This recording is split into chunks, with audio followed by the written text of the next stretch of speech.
Namo tassa bhagavato arahato samma sambuddhassa. Namo tassa bhagavato arahato samma sambuddhassa. Namo tassa bhagavato arahato samma sambuddhassa. Sadhu, sadhu, sadhu. 5. And what ananda is the perception of abandoning? Here, a bhikkhu does not tolerate an arisen sensual thought. He abandons it, dispels it, terminates it, and obliterates it. He does not tolerate an arisen thought of ill will, an arisen thought of harming, bad, unwholesome states. Whenever they arise, he abandons them, dispels them, terminates them, and obliterates them. This is called the perception of abandoning. 6. And what ananda is a perception of dispassion.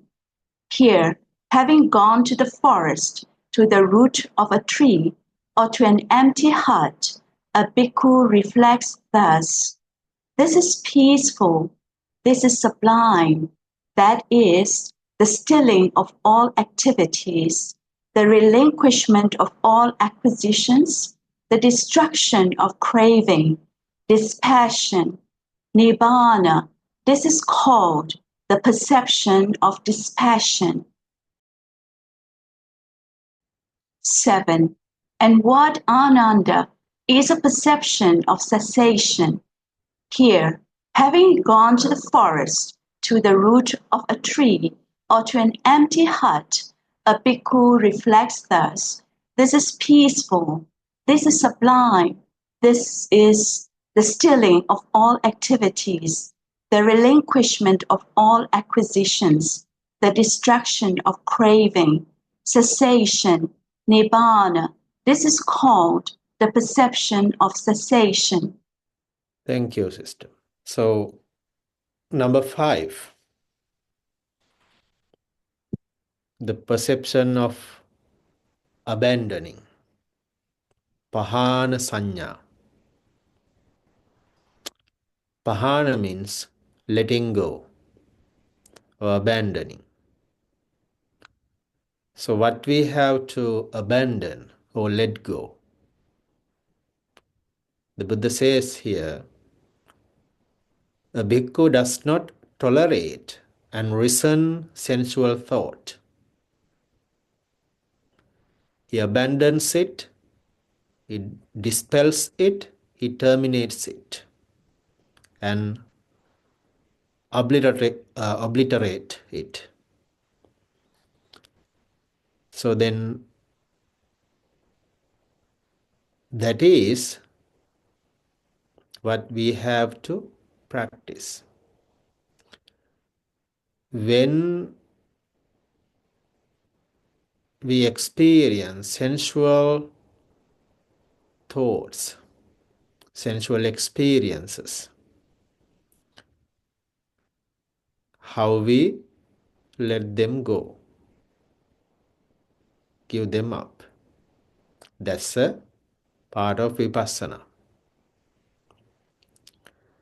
So this is what we can do first as a beginner. When we experience our 5 senses, 5 sensory objects, when we see sights, we experience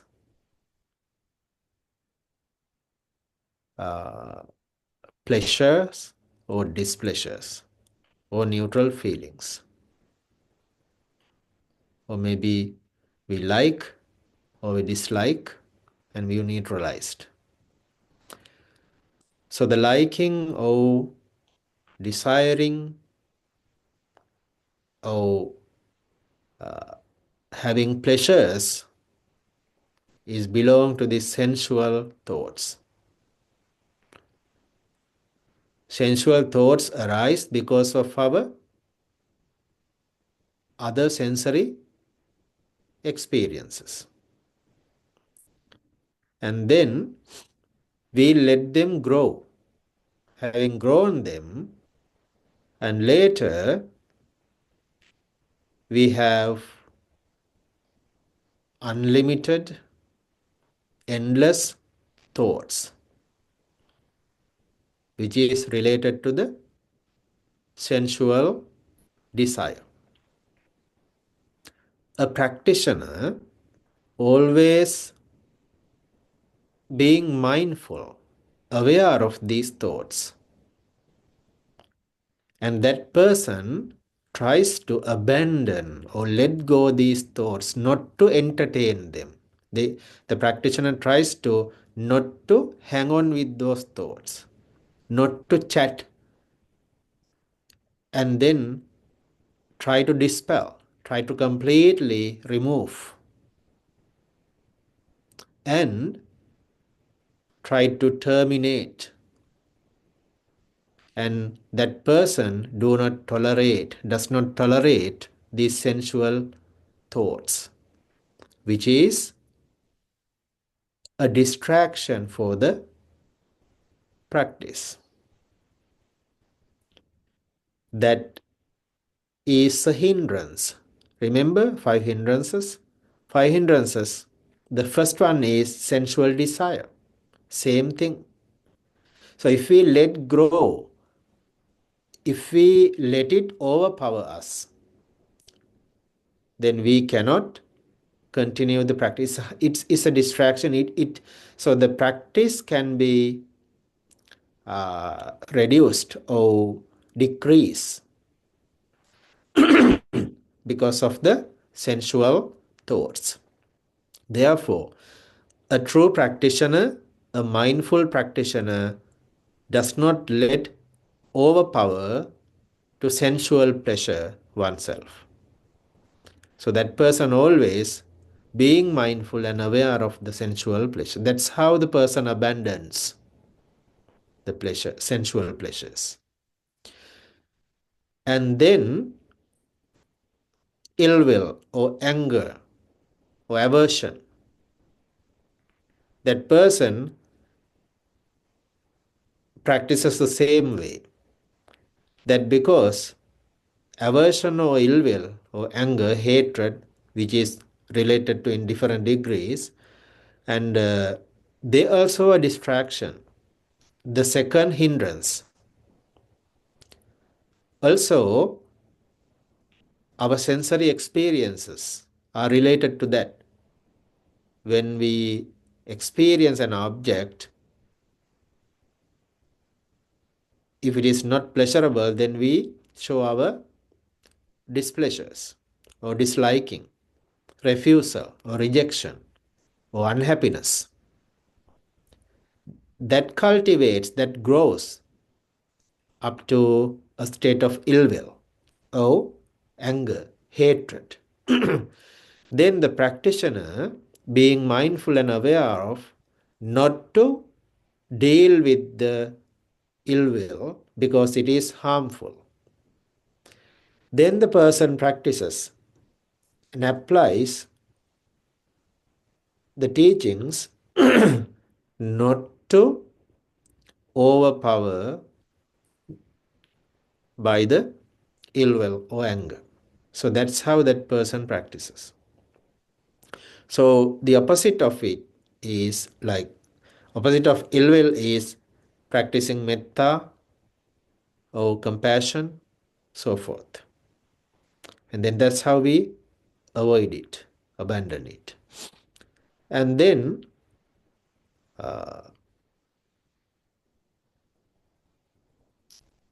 the person practices to overcome delusions as well, because these are unwholesome factors, states in the mind. So whenever here to abandon, the person should be very mindful, attentive. And then that attentiveness comes forward with the practice, with the strong practice, and helps to let go these unnecessary defilements from the person. So that's how it teaches. And I will continue on the reading. The number 6, the perception of dispassion, virāga saññā. So the practitioner is willing to find a suitable place to be secluded. And then that person reflects or recollects, letting go of distraction of craving and is the nibbāna. Because craving is the cause of suffering, and that person reflects, being free from craving is nibbāna. Tanhakkayo virāgo nibbāna.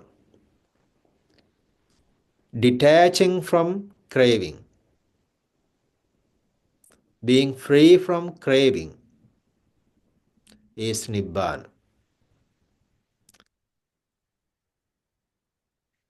So I'm going to have a collective conversation with the other things too, because it goes same way. Let's take the number 7 too. The person reflects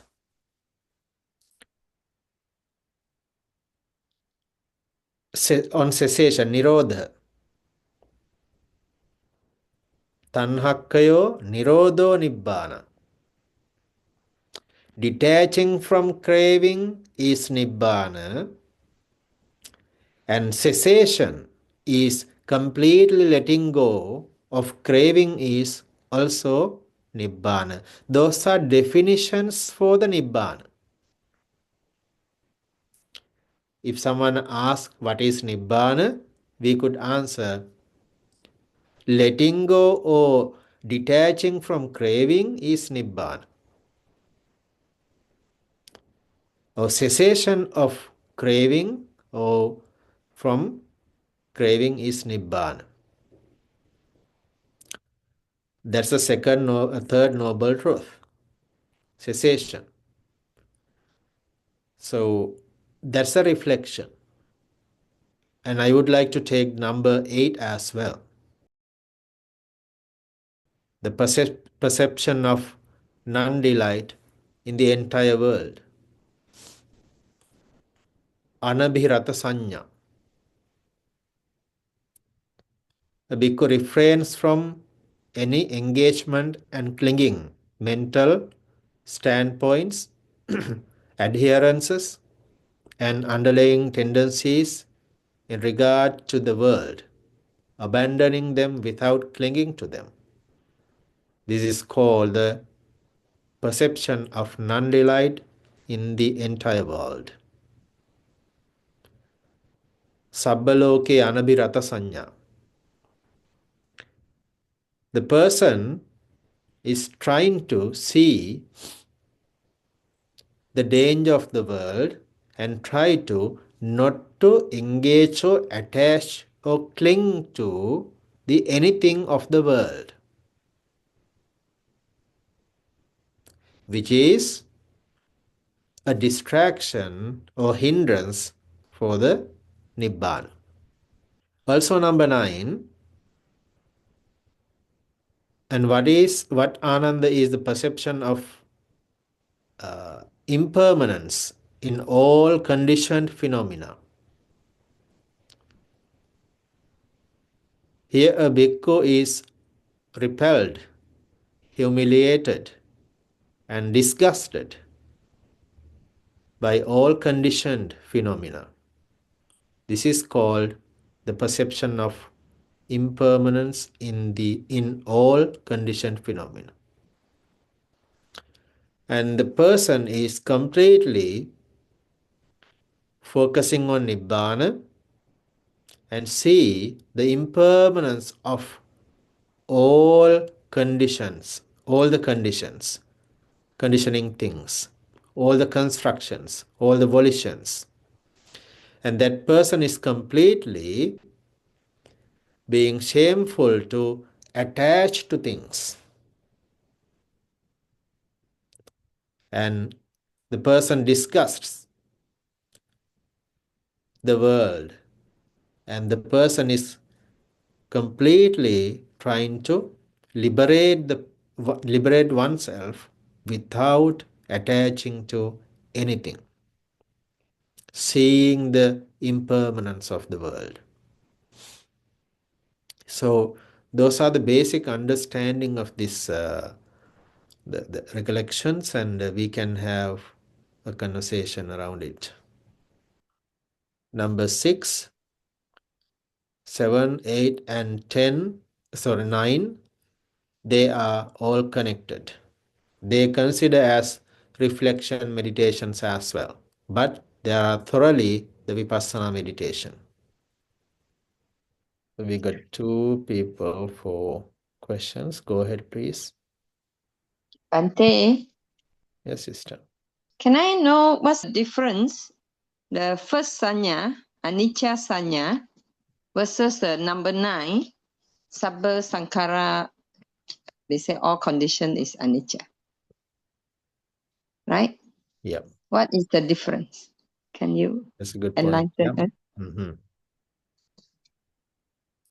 And here at the first one, it says the person see the impermanence of all the aggregates. Oh. Separate out aggregates and take them separately and practice, thinking that, understandingly, aggregates are impermanent. That's a very basic understanding of this anicca. And then here, Sabba saṅkhāra. saṅkhāra. Saṅkhāra means volitional formations, mental constructions. All conditioned phenomena means saṅkhāra. And saṅkhāra, actually saṅkhāra or mental constructions are constructed because of the aggregates. And at the beginning, the person has that anicca saññā, he thinks and he practices or she practices to see the difference or changes of them. And here, the words that used here, repelled, humiliated, and disgusted, means that person here in this section, the practitioner does not tolerate any of these phenomena or conditioned phenomenons or saṅkhāras, never tolerates and completely try to eradicate completely without clinging to them. So that's why they come as into parts of the practice.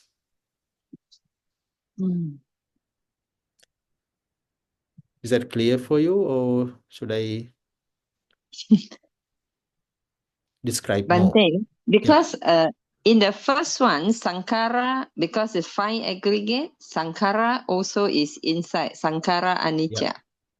Right. This one now talking sabba, mean all the saṅkhāra are anicca. Yeah. Right? Sabbe saṅkhāra anicca. Is that the Yes. one? Thank So, you, Bante. saṅkhāra, when we talk about saṅkhāra, so let's say that when we get aggregates alone, to be a saṅkhāra, to have a one condition, they all should be together. and then then everything come to be. That's the way of aggregates are running. And here, saṅkhāra is again the same condition, but whatever arise saṅkhāra as punya or apunya, ānāñca, if you have heard. Punyābhi saṅkhāra is the wholesome thoughts. Wholesome thoughts also belong to aggregates. And apunyābhi saṅkhāra is unwholesome thoughts, unwholesome constructions. They also belong to 5 aggregates, because aggregates are the ultimate condition of a person, of a being. And then ānāñcābhi saṅkhāra is, which is generating, the saṅkhāras generating through the meditation. Ānāñcābhi saṅkhāra. So punyābhi saṅkhāra leads us to the heaven and the happy destination. As a human, as a deva. And then apunyābhi saṅkhāra, unwholesome states, saṅkhāras lead us to unhappy destination we call hell. And ānāñcābhi saṅkhāra is the conditioning from the meditation practice, which is leading to the Brahma realms. So they all are conditioned, they all are phenomenons, they all are saṅkhāra, they all are, end of the day, is 5 aggregates. And then no matter what arises, the practitioner sees and being aware of these conditions, because no matter what, they are belong to the samsara. Hope that makes sense. Thank you, Bante. I learned new thing. That punya saṅkhāra lead us to the heavenly realm. Right? Definitely. The vipunya go to those hell or animal realm maybe, or the lower realm. The other one is anicca saṅkhāra? ānāñcābhi saṅkhāra. Anicca. Okay. Not visaṅkhāra. That's different, right? Visaṅkhāra mean already arahant. No more saṅkhāra. No. It's not arahant. I mean, liberate. No. ānāñcābhi saṅkhāra also conditioned. It is belong to samsara. Okay. Yeah, it's not nibbana. No, visaṅkhāra, I'm saying. Oh, visaṅkhāra. Yeah. Yes, right? Yeah. Okay. Thank you. Thank you.